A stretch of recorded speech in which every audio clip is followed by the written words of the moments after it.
Buddha's wisdom on compassion, right speech, and mindful action. It reminds us that every word and deed carries energy, and that even small acts of unkindness can leave deep scars, both in others and within ourselves.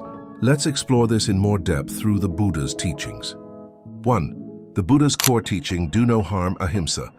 At the heart of Buddhism lies the principle of ahimsa, or non-harming. The Buddha taught that all beings, humans, animals, even the smallest creatures, desire happiness and fear pain. Therefore, to cause harm to another is to go against the natural wish for peace that exists in all of us. All beings tremble before violence. All fear death. Seeing yourself in others, do not harm, do not cause another to suffer. Dhammapada 129:30. When we act with harshness, through anger, words, or actions, we not only hurt others but also create suffering in ourselves, because the mind that harms is the mind that burns. 2. Words can heal or harm. The Buddha placed great emphasis on right speech, one of the steps of the Noble Eightfold Path. He taught that our words have the power to heal or wound, build or destroy. Right speech means to speak only what is truthful, kind and gentle, useful and meaningful, spoken at the right time. Even a single careless sentence spoken in anger or pride can damage relationships built over years. The Buddha compared harsh words to an arrow. Once released, it cannot be taken back, and the wound it causes may take a long time to heal. Speak only the truth. Speak kindly and gently. Do not wound with your words is Dhammapada 133. The power of mindful intention.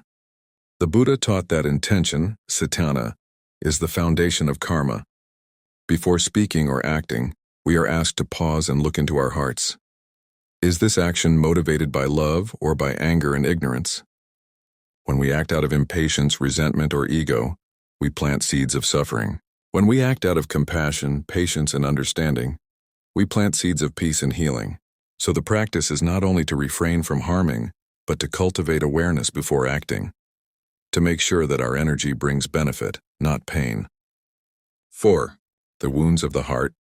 The Buddha understood that emotional wounds can be as painful as physical ones, sometimes even more so. When we hurt those we love, it damages trust and connection, and that pain can linger for years.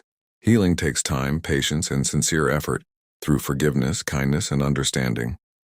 But it begins with awareness, realizing that once harm is done, it cannot be undone.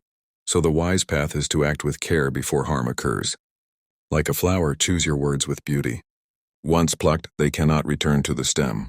From the practice of loving kindness, metta, to avoid causing harm, the Buddha encouraged the daily cultivation of metta, or loving kindness. By wishing happiness and safety for all beings, our hearts grow gentle, and we naturally avoid hurting others. A simple reflection from the Buddha.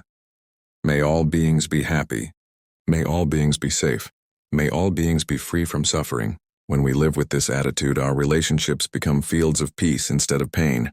In summary, the Buddha taught that non-harming, ahimsa, is the foundation of peace and spiritual growth. Words and actions can deeply wound or deeply heal. The choice is always ours. Once harm is done, it may take years to heal, so mindfulness before action is the true wisdom. The path to love is through understanding, patience, and compassion. In essence, be mindful of your words and actions. What takes a moment to say can take years to undo. Choose kindness. It always leaves no scars.